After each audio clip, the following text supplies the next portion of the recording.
Em 2022, Mato Grosso do Sul deu um exemplo para todo o mundo de como crescer com sustentabilidade. O governador Reinaldo Azambuja, do PSDB, imprimiu ações positivas de proteção ao meio ambiente e de recuperação de áreas degradadas de pastagem, incentivando a produção sustentável nas áreas agrícola e pecuária. O destaque fica para as políticas públicas de carbono neutro ou carbono zero e redução de emissões de gás metano.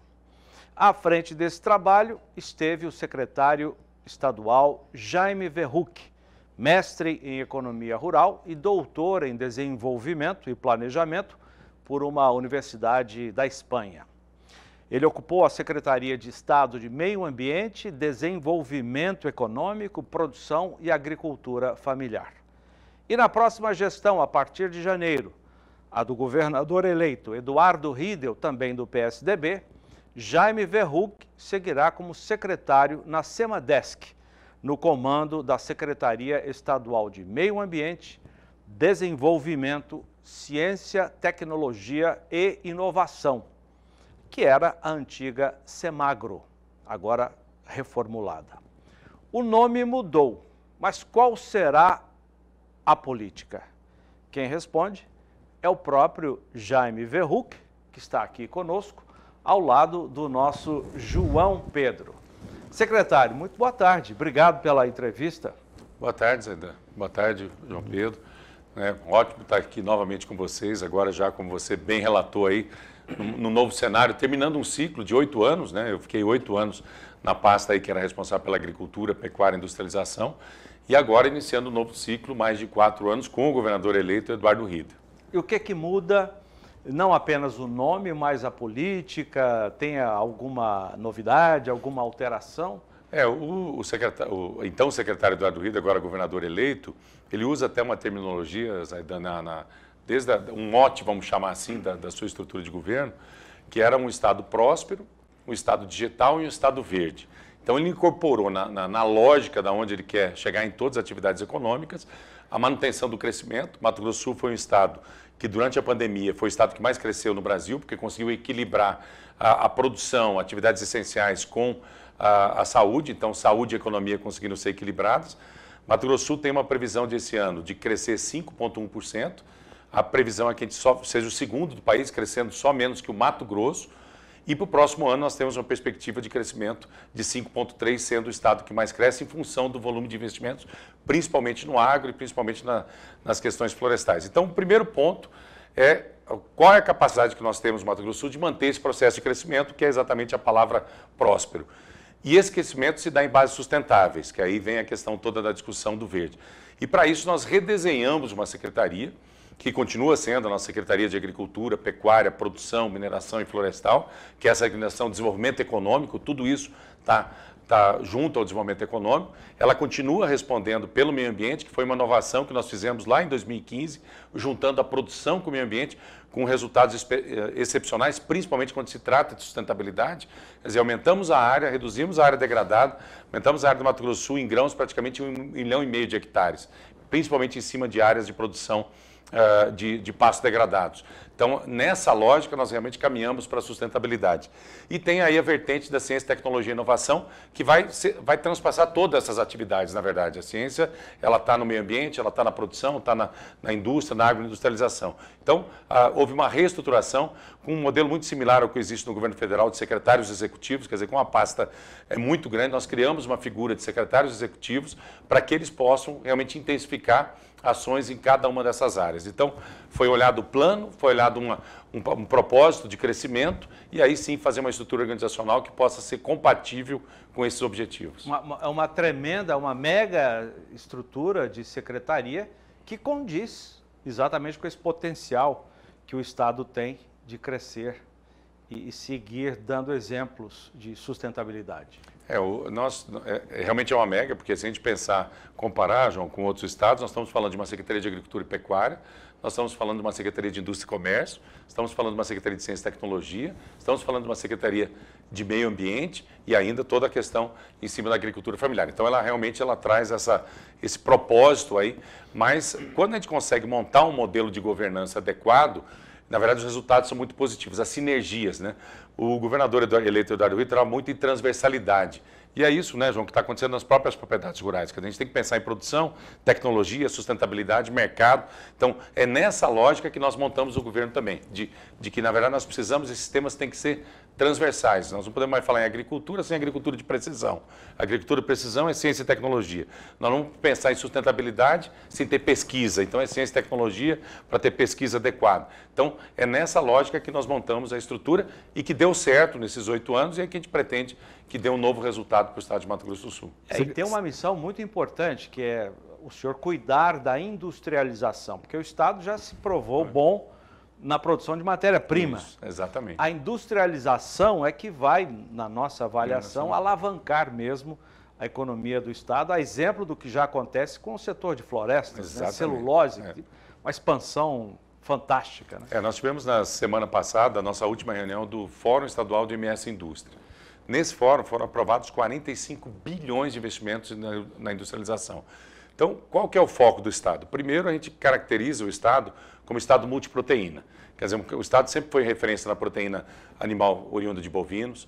Nós avançamos muito na suinicultura, estamos avançando na avicultura e estamos avançando na piscicultura. Então, a ideia é exatamente fazer essa transformação do Estado, sair de um exportador de matéria-prima para um Estado multiproteína. Então, essa é uma visão estratégica muito bem colocada.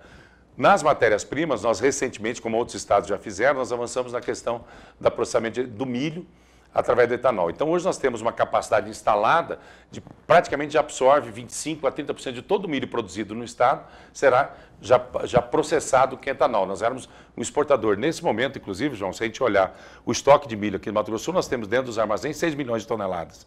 Nesse momento, nós terminamos a estimativa ontem.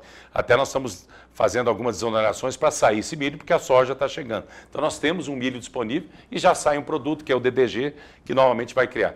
E nas florestas, nós estamos focados aí na celulose, estamos com um empreendimento que inaugura em dezembro de 24, que é da Suzano, e temos outro empreendimento que começa em dezembro de 24, que é da Arauco, no município de Inocência. Então, as florestas com certeza saem aí de 1.300.000 para 2 milhões de hectares produzidos. Então, 20 anos atrás era um pouco mais ou menos de 300 mil menos hectares. de 300 mil hectares. Então, é uma seção numa região muito específica do estado.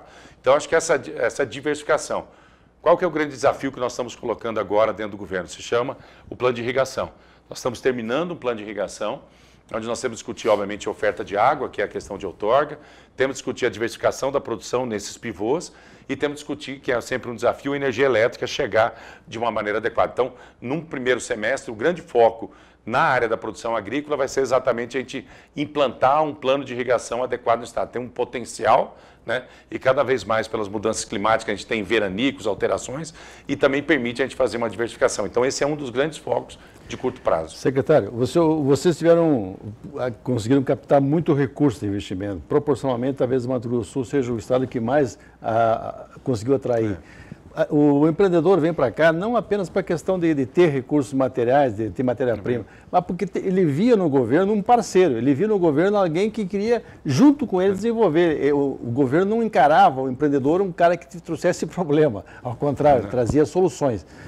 Você vai ter cada vez mais demanda, especialmente na questão de licenciamento, vistoria, em função do volume. Você tem mais de 500 mil de hectares por ano de solicitação de mudança de uso do solo. Exatamente. Não para desmatar, mas para transformar a área degradada em soja, eucalipto, cana, etc. Você tem investimentos em logística, possivelmente ferrovias avançando dentro do território sul-mato-grossense, ou novos ramais em função. Enfim, você vai ter uma gama imensa de solicitações. Como é que o Estado vai se capacitar para atender a tempo hábil esse processo? Porque o empreendedor ele não quer fugir da legislação, ele vai cumprir a legislação, porque ele sabe que a sustentabilidade depende disso. Mas a tempo hábil sair esses processos de vistoria, licenciamento, etc. Esse na verdade, a junção das secretarias favoreceu bastante essa lógica, né? E nós também tivemos uma ação de captação de recursos. Nós somos os únicos estados do país, por exemplo, que participou por 2 anos com stand próprio no Simpósio Internacional de Aves e Suínos. Quando teve o Simpósio Internacional de Celulose, o Mato Grosso do Sul estava com um stand lá, exatamente para captar investimentos. E o empreendedor, o que você colocou muito bem, o que ele precisa? Uma definição clara de quais os prazos. Então, uma das questões nesses grandes empreendimentos, nós estabelecemos um cronograma junto com a equipe técnica do IMASU. Vou lhe dar um exemplo muito claro, Arauco. Arauco chegou agora, está fazendo o seu EARIMA, processo de licenciamento. Então, nós temos as datas de entrega do EARIMA, nós temos as datas de análise do EARIMA e nós temos a data que nós vamos entregar a LP e a LI.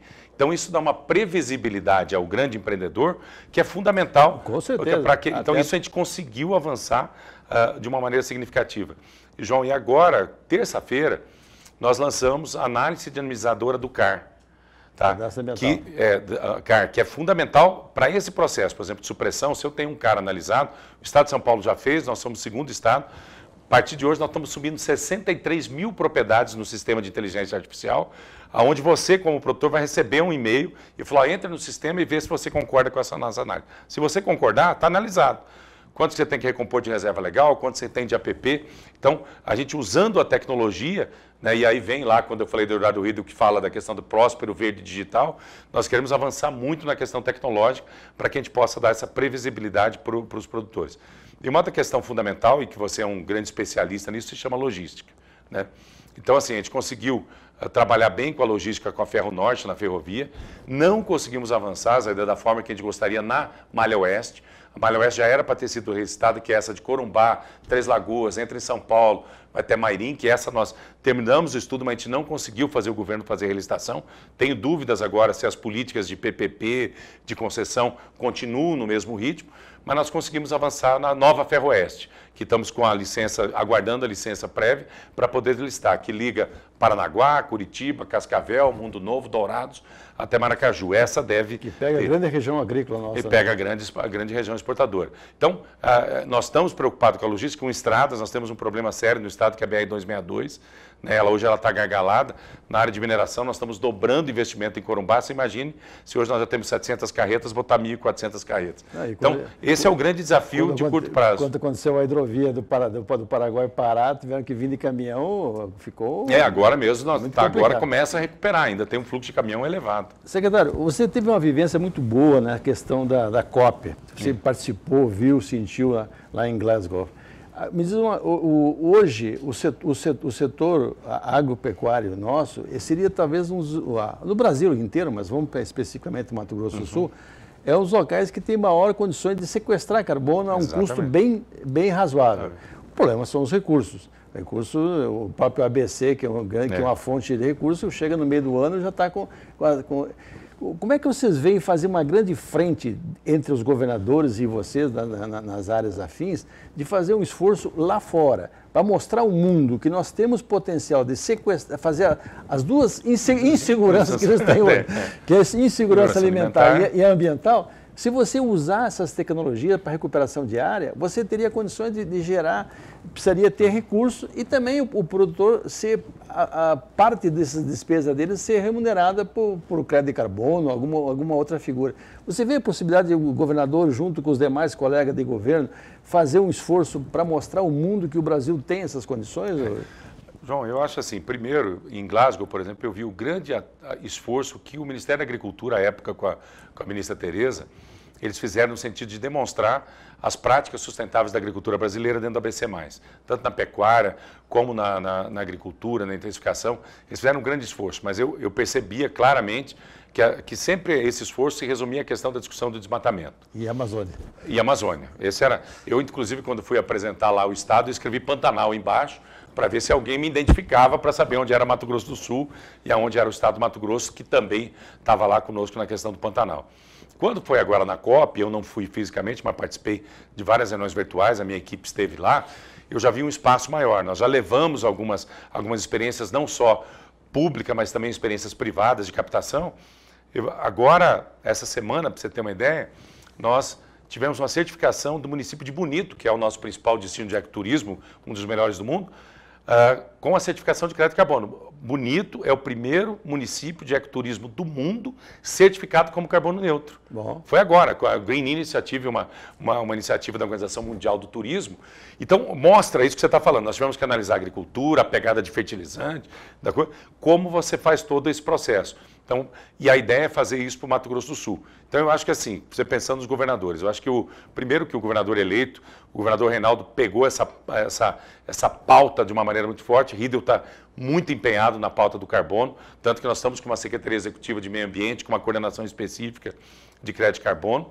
Nós criamos o consórcio Brasil Verde, que é um consórcio de governadores, já aprovado na Assembleia para a gente fazer esse trabalho. Mas é o que você falou, qual que é a nossa preocupação nesse momento? Como é que nós captamos recursos? Então, na própria pasta, nós criamos uma gerência do Taquari, né, do projeto Taquari, porque nós temos metodologia, temos estudos e tal, que nós precisamos de recursos para fazer a conversão dessas áreas e depois fazer a geração do crédito de carbono. Eu participo, inclusive, na FGV, na Fundação Getúlio Vargas, tem um observatório de bioeconomia, que a gente está tratando muito de precificação de carbono e está se tratando muito de qualidade de carbono, é o que você falou. Quer dizer, o carbono é todo igual? Não, não é. Então, tem toda uma discussão. Agora, João, é fundamental que o Congresso Nacional aprove a lei do mercado regulado de carbono. Nós temos um decreto, nós estamos com muita dificuldade hoje, as pessoas negociaram. O mercado voluntário vai bem, mas o mercado regulado nós só temos um decreto, nós precisamos de uma lei federal. A lei dá mais amparo, mais segurança. Mais amparo, porque você está falando de um processo de crédito de carbono de 30 anos. Tal. E um ponto fundamental é como parte desse crédito de carbono, porque às vezes a gente fala muito para o produtor fala assim, tá bom, eu vou usar a prática, tem potencial de crédito de carbono, mas qual é a parte desse processo que não é só a sustentabilidade, a marca da pecuária, eu vou absorver. Essa é a grande discussão, é quanto que desse crédito de carbono ele vai efetivamente ser transformado em renda ao produtor.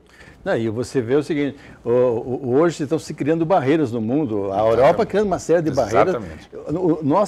O Zé Décio comenta muito, que o Maurício comentou um dia desse, que o mundo está pensando daqui aos 30 anos, coisa que nós estamos fazendo há 30 anos atrás, a integração, etc. Então, nesse momento, é extremamente importante que o mundo conheça o que nós estamos fazendo, porque isso, o próprio chefe da COP lá, quando esteve em Brasília, quando ele foi na Embrapa, ele ficou impressionado com o que ele viu lá. Falou, pô, vocês fazem uma agricultura que o resto do mundo não copia. O americano mesmo não copia essa situação dele que estão vivendo hoje no meio oeste americano. Então, eu acho que isso é importante para o futuro da agropecuária nossa. Tem até um vídeo que viralizou aí na internet do Mir Sater, né? Que ele falava assim, nós temos que fazer o que eles não fizeram, porque se a gente seguir o modelo deles, nós acabamos com viralizou isso e é verdade. E aí, Zaidan, vocês que são o canal, assim, eu vi lá nas duas COPs, e fui também na Semana de Meio Ambiente de Nova York, a dificuldade que nós temos de mostrar isso. Né? Eu vejo que nesses fóruns, a gente está falando aqui, do lado de lá tem muito brasileiro. Então, a gente sai daqui, vai lá para o Egito, para nós falarmos para os brasileiros. Eu falo, isso a gente podia fazer lá. Então, existe realmente uma necessidade de a gente pensar de uma maneira articulada, aí o papel do Ministério do Meio Ambiente vai ser fundamental. E nesse momento eu tenho algumas preocupações sobre todo esse modelo que está acontecendo. O quanto é que efetivamente o Brasil vai continuar apresentando as boas práticas do agronegócio brasileiro lá fora. Né? Porque se a gente entrar na pauta, como a Comunidade Econômica Europeia já começa a fazer restrições, sem o parâmetro, nós não conhecemos o parâmetro. Ele fala assim, não pode desmatar. Nós não temos um código florestal, desmatar quando? Tudo no Brasil veio na sua história de desmatamento. Na Europa então, foi 300 anos que estão desmatados. Exatamente. Qual é o momento? Vamos respeitar o código florestal, por isso que a gente falou da análise do CAR, que é fundamental. Mas nós temos uma lei, quer dizer, se nós cumprirmos a lei, está bom dentro desse processo de restrição, então esse é o cuidado. Eu acho que eu vi muito na COP26 falar em desmatamento ilegal, quando fui para 27 eu já comecei a ver muito falar em desmatamento, proibição de áreas desmatadas, mas aí qual é o marco temporal disso? Então acho que nós temos um grande caminho ainda, é uma mudança de postura do governo federal agora em relação a essa dimensão ambiental, mas eu acho que ela talvez se intensifique ainda mais na Amazônia e em cima de desmatamento. E aí o agro vai ter um papel, CNA, essas instituições, importantíssimo. O Estado busca até 2030 a classificação, não existe ainda um selo, mas pelo menos busca a classificação internacional de Estado Carbono Zero. Isso. Como é que isso está sendo trabalhado? Nós terminamos agora e nós apresentamos na COP27 o inventário. Nós aderimos a uma série de acordos internacionais, o principal dele é o Under 2, e aí nós pegamos uma metodologia internacional e aplicamos o sistema de inventário do Mato Grosso do Sul. Então hoje o Mato Grosso do Sul tem uma referência de inventário, que obviamente que esse é um processo dinâmico, como é que ocorre, para que a gente verificar qual é o tamanho dessa compensação. Então é o que o João Pedro acabou de mencionar. Agora nós estamos na segunda fase. que é exatamente mensurar aquilo que é gerado de sequestro, que nós só temos as emissões. Agora nós vamos fechar o sequestro. Laidan, eu já falei isso várias vezes, eu a cada dia, já falei isso muito com o João Pedro, a cada dia que eu converso com a Embrapa, converso com os produtores que já estão medindo, nós temos muitas iniciativas voluntárias de produtores que estão fazendo a avaliação das suas propriedades. Eu tenho quase certeza que nós já somos carbono neutro. Nós somos 90% da nossa energia é renovável, não tem problema nenhum. Nós temos floresta, cana, sustentabilidade, pecuária sustentável, pecuária de baixo carbono, pecuária carbono neutro, integração, líder nacional em integração de lavoura, pecuária e floresta. Então, toda vez que eu vejo essas iniciativas isoladas e verifico os resultados, eu tenho quase certeza que é uma questão de métrica, metodologia comprovada, mas que o Mato Grosso do Sul, antes desse prazo, nós vamos conseguir um selo de estado carbono neutro. Assim como acho que outros também, como a nossa indústria não é uma indústria poluente, porque a grande questão é que às vezes você tem uma agricultura sustentável, mas se tiver, qual é o problema da Europa? Uma transição energética, onde você usa combustível fácil, você não consegue, né? Queimando carvão hoje. Queimando carvão. E aí esse balanço você não consegue fazer. Como a gente tem uma matriz limpa no estado, com certeza nós temos uma facilidade de tornar. Então, eu não tenho dúvida que Mato Grosso do Sul será certificado em 2030 como carbono neutro. Há investimentos internacionais para isso? Nós temos hoje, primeiro assim, a gente espera, que era uma promessa da COP27, com a mudança da política governamental, que o Fundo da Amazônia retorne com os recursos. Então, quando a gente vai nas COPs, é assim, é bi-tri, você não sabe nem fazer a conta desse dinheiro. Todo mundo tem 30 bilhões, 50 bilhões, mercado de carbono. Mas o acesso ainda, ele é extremamente restrito, né? Então, não se define muito. Nós temos já projetos no Fundo da Noruega em relação ao Taquari, de mais de 90 milhões de dólares. Né? Então, nós já temos uma série de projetos circulando entre esses organismos internacionais. Mas a efetividade da contratação sempre fica se esperando uma mudança da política brasileira para que isso possa fazer a liberação de recursos. Então, no princípio existe o fundo, mas a captação ainda tem uma certa dificuldade, principalmente, a gente chama de subnacionais, né? Normalmente essas relações elas ocorrem com a União. Como teve problema com a União nesse período do presidente Bolsonaro, nessa relação, nós estamos tentando trabalhar os subnacionais, que são os estados captando recursos direto. Por isso que nós criamos o consórcio Brasil Verde, que é um consórcio de estados, para conseguir captar o recurso diretamente aos estados. E outras coisas, situação complicada é a questão de certificação desses carbonos, né? Porque praticamente hoje está restrita a ONU, e a ONU tem meia dúzia de... Hoje, você na sua pasta, você vai pegar 3 unidades da Embrapa aqui no estado. Você vai pegar 2 fundações de produtores rurais. Então, e as universidades, uma série. Então, se juntar toda essa massa cinzenta para trabalhar junto, e aí vocês fazem uma ponte, um link com essas certificadoras para mensurar. Porque nós fizemos uma entrevista ontem com o pessoal da Novilho Precoce, eles estão conseguindo entregar mais de 1 milhão de cabeças com menos de 30 meses. Ou seja, o período, a emissão... Isso não pode... tudo metano evitado. Isso aí você tem condições de quantificar isso, que é metano evitado. Então, só que nós precisamos mostrar, ter uma certificadora ou certificadoras que possam mensurar isso aí, porque até para evitar barreiras, né? Essa ideia que tem na Europa, less meat, less eat. Menos calor com menos carne. Não é bem assim, eles estão queimando carvão, que é uma desgraça. Agora, o pobre do boi está levando a culpa. Então, quando nós temos essa massa, esse grupo de entidade de pesquisa, elas junto com vocês no Estado e junto com... Tem que trazer certificadores internacionais, porque senão não adianta. Não adianta, tem que ser então, trazer para a gente mensurar a coisa. Se eu pegar uma área degradada de pastagem e transformar numa área produtiva, qual é a relação que tem, o volume que tem? A microbiota do solo, o uso de produtos naturais. A Europa quer diminuir o uso de fertilizante sintético nitrogenado. Nós estamos avançando no biológico muito à frente deles. É verdade. Então, primeiro assim, o número de certificadoras é um problema que isso implica em custo, né? Os custos hoje ainda para certificar. Nós temos agora com a Embrapa, a gente trouxe a Embrapa lá do Rio Grande do Sul, a Embrapa Pampa, está fazendo uma parceria com a Embrapa Pantanal e com a Embrapa Gado de Corte. A gente inclusive vai colocar recursos do Estado, porque eles acabaram de fazer exatamente uma metodologia de avaliação de sequestro de carbono e pastagem nativa no Pampa. Certo. Então, ela é propícia para o Pantanal. Então, a gente já está colocando recursos, juntamos as Embrapas, vem a metodologia para fazer essa quantificação. E aí tem que certificar depois disso dentro da metodologia. Então, a certificação é um dos grandes problemas, que é aquilo que você falou, muitas vezes no caso do novilho precoce. Teve a diminuição de tempo de abate, metano evitado, isso é passivo de certificação. Então você pega esse passivo ambiental, vira um ativo ambiental e ele tem que virar um ativo financeiro. E aqui no meio tem a certificação. Para ele ser um ativo financeiro, ele tem que trazer a certificação. Então, essa é uma outra política pública nacional importante, o desenvolvimento de certificadoras nacionais. Esse é um ponto, eu acho que a CNA tem trabalhado um pouco nisso. É um gargalo, né? É um gargalo, esse é um gargalo importante. Agora, uma coisa interessante que a gente percebe que para que se chegue a cumprir essa meta até 2030, por exemplo, como é o caso, né, de estado carbono zero, não é um programa específico para isso, mas um conjunto de programas que acabam contribuindo para isso. Por exemplo, o ProSolo. Imagino que um programa como esse que vocês criaram tenha sido um passo importante para que se chegue até essa meta, né? Esse programa é interessante, o seguinte, ele parte, na verdade, de um diagnóstico da Embrapa, quando tem um conjunto de pastagens no estado com alto nível de degradação, eles chamam de severo, né? Esse foi o primeiro ponto que a gente nos chamou a atenção. Então, como é que você faz a recuperação desse solo? A gente começou a identificar algumas questões específicas de solo, mas começamos a especificar muito a questão de estrada. Então, muito resíduo de rio, questão de assoreamento, ele decorre, obviamente, da pastagem degradada, mas também de estradas. Então, nós começamos a ver toda essa lógica do programa ProSolo. Recuperação de solo, recuperação de estrada. Fizemos parceria, por exemplo, com Itaipu para fazer isso. Estamos trabalhando no Taquari, estamos trabalhando em pequeno produtor.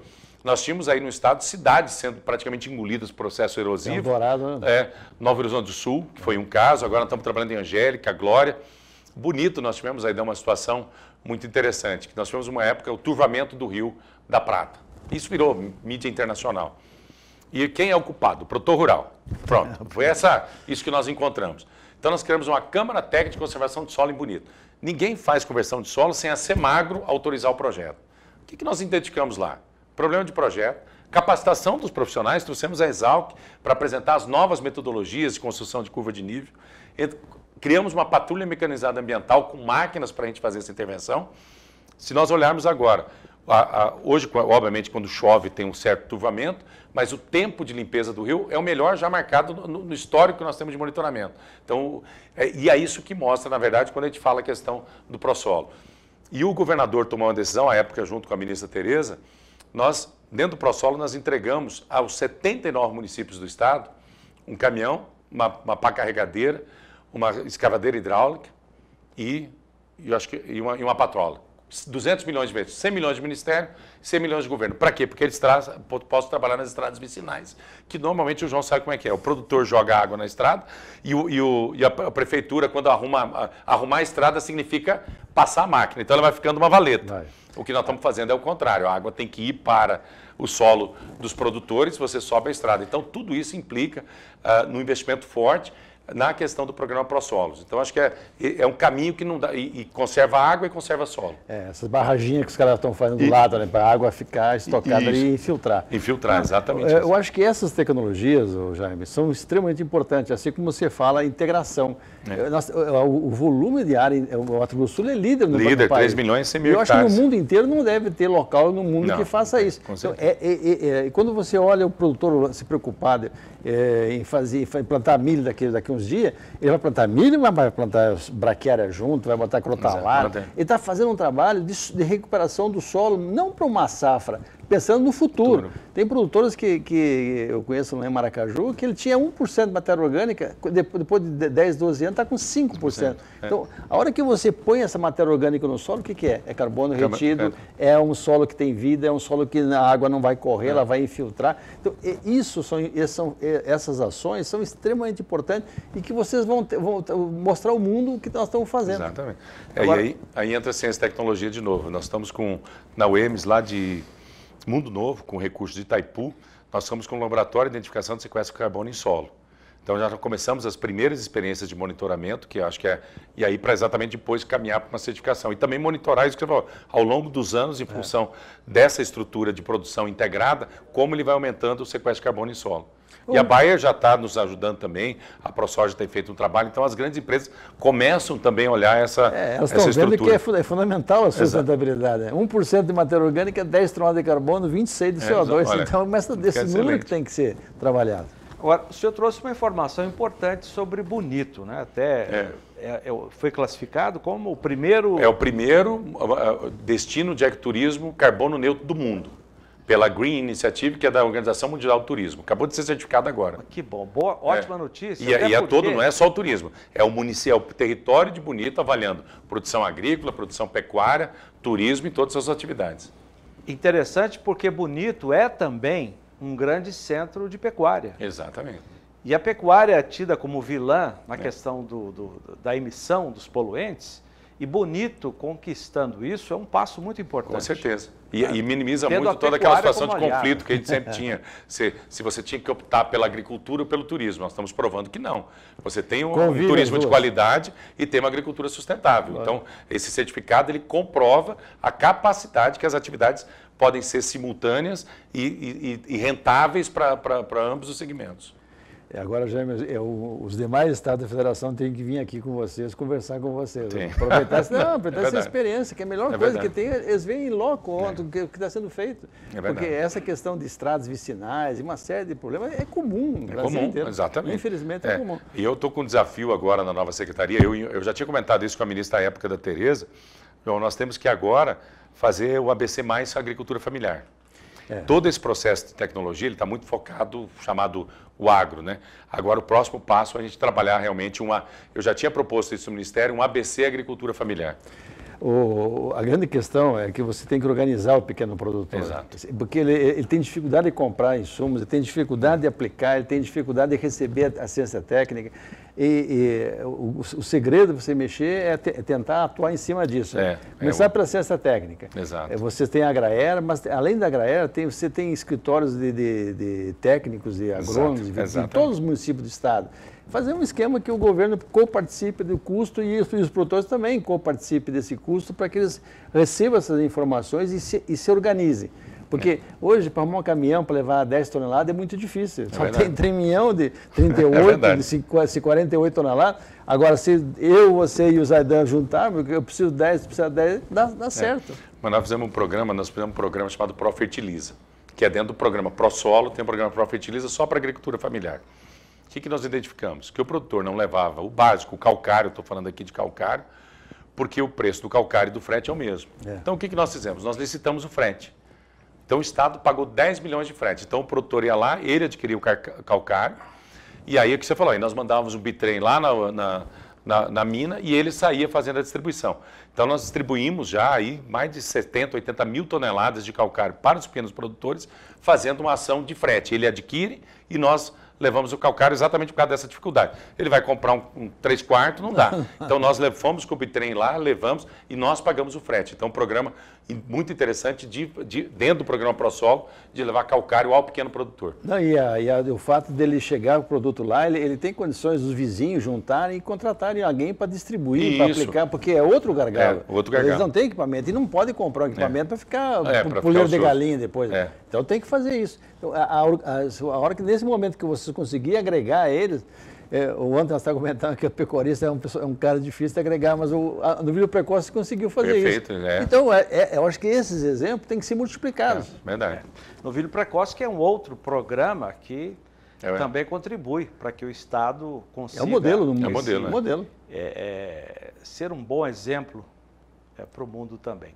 Quero agradecer aqui a participação do secretário Jaime Verruc, que era responsável, ainda né? Temos mais alguns dias de governo, no atual governo de Reinaldo Azambuja, de Mato Grosso do Sul, e no próximo governo de Eduardo Riedel, será secretário na Semadesc, que é a Secretaria Estadual de Meio Ambiente, Desenvolvimento, Ciência, Tecnologia e também Inovação. Secretário, obrigado. Eu queria que o senhor falasse com o pessoal que está acompanhando, já que o João Pedro disse que outros estados deveriam conhecer esse modelo em Mato Grosso do Sul, o que o senhor tem a dizer para empresários que querem investir na sustentabilidade e têm um ambiente favorável como esse em Mato Grosso do Sul? Bom, primeiro, agradecer a vocês aqui pela sempre ampla divulgação e pelo elevado nível da discussão que a gente faz aqui em prol do agronegócio brasileiro, né? E eu acredito que o produtor rural Primeiro que eu acho que todo esse processo até de polarização política mostrou o quanto que as instituições representativas, como a Associação do Novilho Precoce, FamaSul, sindicatos, são relevantes nesse processo. Acho que esse é um ponto fundamental. E quando nós olhamos para o Estado, todas as nossas políticas públicas elas vão subindo a régua sobre o ponto de vista de sustentabilidade. Então, o produtor, para participar desse processo, quer dizer, que são remunerações diretas ao produtor, Proaves, suínos, peixe e o próprio Precoce MS, nós vamos estar subindo a régua. Então, o produtor ele vai ter uma pressão de mercado, porque o mercado vai exigir que ele faça isso, a própria Comunidade Europeia, só que, por outro lado, ele vai ter a mão estendida do poder público, com metodologia e com políticas voltadas para que ele possa também fazer políticas sustentáveis. Então, eu acho que essa é a lógica é da parceria, da busca do conhecimento para que ele consiga aplicar e, através desse conhecimento, a gente alcançar novos mercados. Acho que esse é o caminho traçado no próximo governo. Bom trabalho, boa sorte. Muito obrigado. A toda a sua equipe, né? Que verdade. deve ser grande também. É verdade. Muito obrigado. João, muito obrigado. Obrigado pela parceria. Valeu, João. Obrigado.